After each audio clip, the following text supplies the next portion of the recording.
You're simple. You again, your balance me tune and link up below for the senior. Then again, man, I'm 14 and again. Tune me, I go boss, son of boss, son of boss. So right now, your DJ Ali. See, Jawaya say, Captain again and again. You tell us, say, Dafunga Dande. Dini Dafunga Dande. You again, Hatizoka, we are Dokozoka Seiku.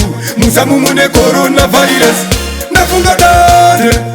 Ahini ndafunga dande ajoagin atoka uyama dokotoka saiku musamumune coronavirus apana chandi chada kuona mbaga na bete highway susunda tikwete handi chatemba munu mkovuka na mtete hanokona kukusi ya uneshikwepe mutimba zenyu mese mi clean up mbashkane mapleti mi clean up abakuru bachitaurewe shut up na ofisa mapinda toda kuona magade Dini ndafunga dande ajoagin hatizoka uyama dokotoka saiku musamumune coronavirus ndafunga dande ahini ndafunga dande ajoagin hatizoka uyama dokotoka saiku musamumune coronavirus Kisei mauko muchipinda kisei muchibuda Chikwitira utsana na veduwe Corona igurova kwese everywhere When you step out a road, be careful When you step on the streets, be careful Corona inorova nyangwe shefu